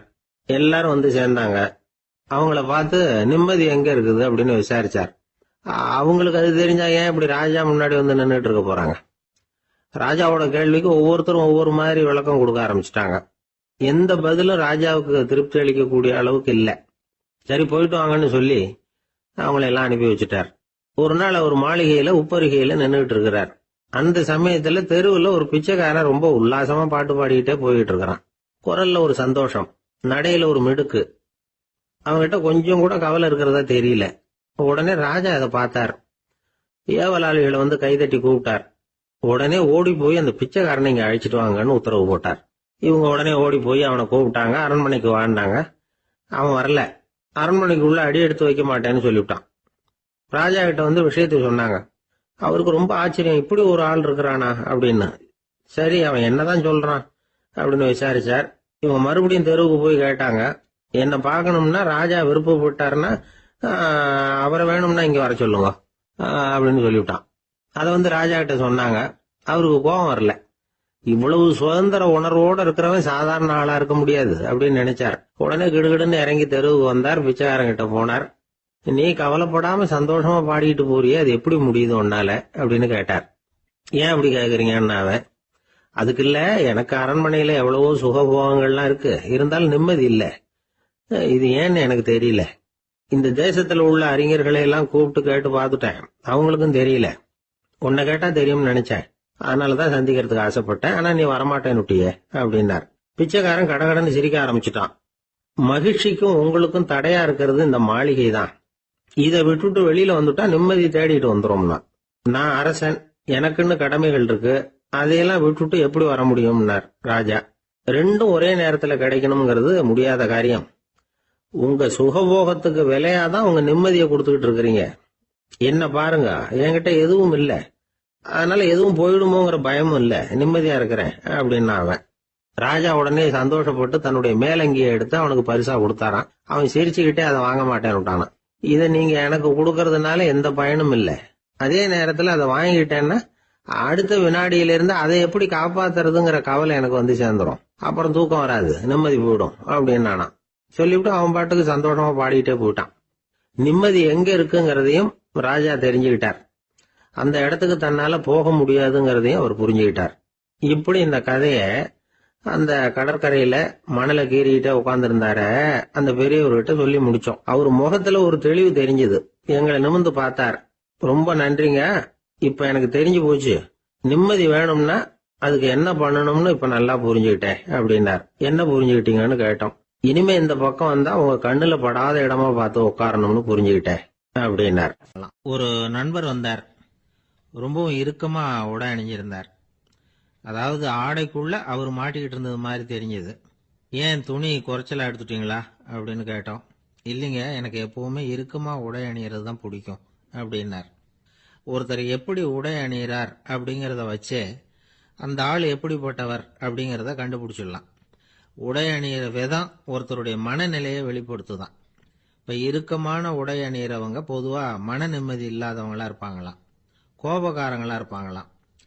ரொம்ப தொலைதொழப்பா ஆடை அணிகிறவங்க இருக்கிறாங்கல்ல, அவங்கெல்லாம் அமைதியான ஆளா இருப்பாங்களாம், சாந்தமா இருப்பாங்களாம். இவங்கெல்லாம் போராடுறதுக்கு சரியா வரமாட்டாங்களாம். இப்படி ஒரு கணிப்பு இருக்குது. அதனாலதான் போர் வீரர்களுக்கெல்லாம் இறுக்கமான உடையை தான் கொடுக்கறது வழக்கம். ஆனா சன்னியாசிகளை பாருங்க, அவங்களுக்கெல்லாம் ரொம்ப தொலை உடைகள் தான். அவங்கெல்லாம் டைட் பேண்ட் போட்டுக்கிட்டு நிக்க மாட்டாங்க சன்னியாசிகள்லாம். அதே மாதிரி சன்னியாசிகள்லாம் காவி உடைய தேர்ந்தெடுக்கிறதுக்கும் காரணம் உண்டு. பல ஆண்டுகள் சோதனை செஞ்சு பார்த்துட்டு தான் சன்னியாசத்துக்கு காவி தான் சரி அப்படின்னு முடிவு பண்ணியிருக்கிறாங்க. இப்ப பௌதீக விஞ்ஞானப்படியும் அதுதான் சரி. அதாவது சூரிய ஒளியில 7 வண்ணங்கள் உண்டு. ஒரு பொருள் மேல அது விழும் பொழுது அந்த பொருள் நமக்கு சிவப்பா தெரிஞ்சதுன்னா அந்த பொருள் சிவப்பை தவிர மற்ற எல்லா நிற கதிர்களையும் உள்வாங்கிக்கிட்டு சிவப்பு நிறத்தை மட்டும் வெளியில விடுது. அதாவது விலக்கி விடுது. அதனாலதான் அந்த பொருள் சிவப்பா தெரியுது. உடல் ஆரோக்கியத்துக்கு ஓரளவு சிவப்பு தேவைப்படுது. அதனாலதான் காவி உடை அணிஞ்சா சூரிய ஒளி ஓரளவு சிவப்பை விலக்கிவிடும். அதாவது சிவப்பின் பலனும் கிடைக்கும், இந்த சிவப்பின் கெடுதலும் இல்லை அப்படின்னு யோசனை பண்ணாங்க. காவி உதய வேளையின் நிறம். கீழ் வானத்துல கதிர் உதிக்கிற வேளையில முதல் ஒளி தோன்றுகிற நேரத்துல காவி நிறம் தான் கசியும். தியானம் செய்யறப்போ முதல்ல காணக்கூடிய ஒளி காவி நிறம் தான். தியானத்தின் உச்ச நிலையின் நிறம் நீலம். தியானம் காவி நிறத்துல ஆரம்பமாகி நீல நிறத்துல நிறைவடைகிறது அப்படிங்கிறார் ஓஷோ. நீலம் தியான சிகரம், காவி தியான ஆரம்ப குறியீடு, ஒரு சன்னியாசியின் ஆரம்ப தரிசனம் அப்படிங்கிறார் அவர். ஒருத்தர் நாள் பூரா காவி உடைய அணிஞ்சிருந்தா அந்த நிறம் அவருக்கு தியானத்தை பற்றிய நினைவை ஊட்டிக்கிட்டே இருக்கும். இப்படியே ஆடைக்கும் தியானத்துக்கும் இடையில ஒரு தொடர் ஏற்படுது. ஒரு துறவியின் உள்ளார்ந்த பண்பா அது மாறுது. கடை வீதியில ஒரு பொருள் வாங்க போறோம், அது மறந்துடக்கூடாதுங்கிறதுக்காக ஞாபகம் முடிச்சு போட்டுக்கிறோம். அந்த முடிச்சுக்கும் பொருளுக்கும் தொடர்பு இல்லை. ஆனா கடை வீதிக்கு போன உடனே அந்த முடிச்சு அந்த பொருளை ஞாபகப்படுத்துது. அதாவது அந்த முடிச்சு ஒரு தொடர்பு அம்சமா அமையுது. அது மாதிரிதான் காவி உடையும். ஒரு துறவி நடக்கும் பொழுது, சாப்பிடும் பொழுது, குளிக்கும் பொழுது அவருடைய காவி உடை அவருக்கு ஞாபகப்படுத்திக்கிட்டே இருக்கும். அது ஒரு நிலைப்படுத்தப்பட்ட நினைவாக ஞாபக முடிச்சாக மாறிடுது. காவி ஆடை இல்லைன்னா ஒருத்தரால துறவியாக முடியாதுன்னு அர்த்தம் இல்லை. அதே நேரத்துல காவி ஆடையால ஒன்னும் பிரயோஜனம் இல்லை, அதுல ஒன்னும் அர்த்தம் இல்லை அப்படின்னு சொல்லிட முடியாது. இதுதான் உண்மை. இவ்வளவு தூரம் காவி ஆடையை பத்தி சொல்றதுனால எல்லாரும் சன்னியாசியா போயிடுங்கோ அப்படின்னு நாம சொல்றதாக யாரும் நினைச்சிடக்கூடாது. மனசுக்கும் நிறத்துக்கும் உள்ள சம்பந்தத்தை தெரிஞ்சுக்கிறதுக்காக தான் இவ்வளவு. நமக்கு தெரிஞ்ச நண்பர் ஒருத்தர் இருக்கிறார், ஆபீஸ்ல வேலை பார்க்கிறவர். ஒவ்வொரு மாசமும் 20ஆம் தேதிக்கு பிறகு அவரை போய் பாத்தீங்கன்னா காவி உடை அணிஞ்சுக்கிட்டு, கண்ணை மூடிக்கிட்டு, கை ரெண்டையும் விரிச்சு வச்சுக்கிட்டு தியானத்திலேயே உட்காந்துருப்பார். ஏன் இப்படி பண்றீங்கன்னு கேட்டேன். அதாவது 20ஆம் தேதிக்கு பிறகு என் கையில ஒரு பைசா கூட கிடையாது, ஒரு சன்னியாசி லெவல்ல இருக்கிறேன், என்கிட்ட எதுவும் செலவுக்கு கேட்காத அப்படின்னு என் மனைவிக்கு நாசூக்கா உணர்த்துறதுக்காக அப்படி உட்கார்ந்துருப்பேன் அப்படின்னு விளக்கம் கொடுக்கிறார். ஊருக்கு வெளியில அமைதியான ஒரு இடம், அங்க ஒரு ஆசிரமம், அங்க ஒரு சாமியார். அவர் தினமும் நல்ல போதனைகள்லாம் செய்வார். பல பேர் போய் அங்கேயே சில நாள் தங்கி இருந்து அவர் சொல்ற அறிவுரைகளை எல்லாம் கேட்டுக்கிட்டு வர்றது வழக்கம். ஒரு தடவை அவரை பார்த்துட்டு போறதுக்காக 3 வெளியூர் தம்பதிகள் வந்தாங்களாம். அந்த மடத்திலேயே சாப்பிட்டுக்கிட்டு தங்கி இருந்து அவங்களுடைய போதனைகளை கேட்டுக்கிட்டு போகணுங்கிறது அவங்க நோக்கம். காலையில குளிச்சுட்டு பூஜையில உட்கார்ந்தார் அந்த சுவாமி. இவங்களும் குளிச்சுட்டு அந்த பூஜையை பார்க்கறதுக்காக அவர் முன்னாடி உட்கார்ந்தாங்க. பூஜை ஆரம்பமாச்சு. சம்பிரதாயப்படி அது ரொம்ப நேரம் நடந்துகிட்டே இருக்குது. இவங்களுக்கு நல்ல பசி இருந்தாலும் இந்த நேரத்தில் அதை எப்படி வெளியில காட்டிக்கிறது? பேசாம இருந்தாங்க. அந்த சுவாமி பூஜையை முடிச்சார். அதுக்கப்புறம் பேச ஆரம்பிச்சார். பேச்சு அருமையாக தான் இருந்தது, அமிர்தமாக தான் இருந்தது. இருந்தாலும் இவங்களுக்கு இருக்கிற வயிற்று பசி அதை சரியாக கவனிக்க விடலை. அந்த சுவாமியே இதை கவனிச்சதா தெரியல. இவங்களுக்கு மனசுக்குள்ள ஒரு எண்ணம், உள்ள சாப்பாடு தயாராகிட்டு இருக்கும் போல இருக்கு, இந்த பேச்சு முடிஞ்சது நம்மளை உள்ள அழைச்சிட்டு போய் சாப்பாடு போடுவாங்கன்னு நினைக்கிறோம் அப்படின்னு இவங்களாம் நினச்சிக்கிட்டாங்க. ஆனால் சுவாமி இதை பற்றி எதுவுமே பேசலை, கண்டுக்கல. ஒரு அம்மாவால் அதுக்கு மேலே சும்மா இருக்க முடியுமா? முடியல. சாப்பாட்டை கவனிக்கலாமா அப்படின்னு சொல்லி மெதுவாக ஆரம்பித்தாங்க. ஓ கவனிக்கலாமே அப்படின்னு உள்ளே அழைச்சிட்டு போனார் சுவாமி. இவங்க ரொம்ப அவசரமாக எழுந்திருச்சு உள்ளே ஓடினாங்க. அங்கே ஒரு மேஜை மேலே ஒரு கிண்ணம் மூடி இருந்தது. ஓ இதுதான் சாப்பாட்டு மேஜை போல இருக்கு, இங்கே சாப்பாடு வந்துடும் அப்படின்னு நினைச்சாங்க. உடனே போய் சுற்றி உட்காந்துக்கிட்டாங்க. சுவாமி அந்த கிண்ணத்தை எடுத்து அந்த அம்மா கிட்ட கொடுத்தார். அவங்க அதை வாங்கி மூடியை திறந்து பார்க்குறாங்க. உள்ள ஒரு சாவி இருக்குது. ஓ சரிதான், இது சமையலறை சாவி போல இருக்கு, அங்கே போய் அதை திறந்து சாப்பாட்டை நாமே எடுத்துக்கிட்டு இங்கே வச்சுக்கிட்டு சாப்பிடணும் போல இருக்கு அப்படின்னு நினைச்சாங்க. சாவி இருக்கு இல்லையா, வாங்க பூட்டு நிறையா காட்டுறேன் அப்படின்னு சுவாமி அவங்கள அழைச்சிட்டு போனார், காட்டினார். இவங்க அந்த அறையை ரொம்ப ஆவலோடு திறந்தாங்க. உள்ளே பார்த்தா அங்கே அரிசி, பருப்பு, விதவிதமான காய்கறி எல்லாம் இருக்குது. சமையலுக்கு வேண்டிய மிளகாய், எண்ணெய், பால், தயிர், நெய் இப்படி எல்லாமே இருக்குது. அடுப்பு, விறகு, நெருப்பு போட்டி அது கூட அங்கே இருக்குது. சாப்பாடு தயாராக இருக்கும்னு நினச்சிக்கிட்டு போனால் இப்படி இருக்குதே அப்படின்னு சொல்லி அதை பார்த்ததும் ரொம்ப சோர்ந்து போட்டாங்க அவங்க. சுவாமி, என்ன இது சாப்பாடு இல்லையா அப்படின்னாங்க. அதுதான் சாப்பாட்டுக்கு வேண்டிய எல்லாம் இங்கே இருக்குதே. அடுப்பு மூட்டி நீங்கள் தான் அவங்கவுங்க ருசிக்கு தகுந்த மாதிரி சமைச்சுக்கணும். இந்த சன்னியாசிக்கு எப்படி சமைக்க தெரியும் அப்படின்னு கேட்டார் சுவாமி. சாப்பாடு தயாராக இருக்கும்னு நாங்கள் எதிர்பார்த்தோம் அப்படின்னாங்க. நீங்கள் இப்படி சொல்லுவீங்கன்னு நானும் எதிர்பார்த்தேன். இது வரைக்கும் நான் எவ்வளவோ தத்துவம்லாம் எடுத்து சொன்னேன். எல்லாத்தையும் விட இதுதான் அனுபவபூர்வமான தத்துவம். ஆண்டவன் நமக்கு நல்ல மனசை கொடுத்துருக்கிறான், நல்ல வாய்ப்புகளையும் தந்திருக்கிறான், அதையெல்லாம் பயன்படுத்திக்கக்கூடிய மூளையையும் சிந்தனையையும் கொடுத்துருக்குறான். அதனால் அடுப்பை தான் நீங்கள் மூட்டணும். அடுப்பை நீங்கள் தான் மூட்டணும். உங்களுக்கு உகந்ததை நீங்கள் தான் சமைச்சு ருசித்து அனுபவிக்கணும். ஆண்டவனே அதை செஞ்சுக்கிட்டு இருக்க மாட்டான் அப்படின்னாராம் அந்த சுவாமி. நம்முடைய வாழ்க்கையில் பல நல்ல பலன்களை பெறறதுக்கு நாம் தான் முயற்சி பண்ணணும். அதுக்குரிய சூழ்நிலையைத்தான் ஆண்டவன் கொடுப்பானே தவிர அதை விளக்கறதுக்காக தான் அந்த சுவாமி அப்படி செஞ்சு காட்டியிருக்கிறார். இது ஒரு பெரியவர் இப்படி ஒரு விளக்கம் கொடுத்தார். அதுக்கப்புறம் அந்த 3 தம்பதிகளும் தெளிவடைஞ்சுட்டாங்களாம். நாம் தெளிவடைகிறது எப்போங்கிறது தான் தெரியல அப்படின்னு பல பேர் இதை கேட்டுட்டு சொல்லிட்டு இருக்கிறாங்க. இந்த கதையை நம்முடைய நண்பர் ஒருத்தர்கிட்ட சொன்னேன். அந்த நண்பர் ரொம்ப சந்தோஷப்பட்டார். நீங்கள் சொல்கிறது கரெக்டு சார், ஆனால் நான் அதை விட ஒரு படி மேலே சார். எனக்கெல்லாம் அரிசி பருப்பு இருக்கிற ரூம் எதுன்னு கையை காட்டிட்டா போதும், உடனே கிண்ணத்துலேருந்து சாவியை எடுத்து கொடுக்கணுங்கிற அவசியம்லாம் இல்லை.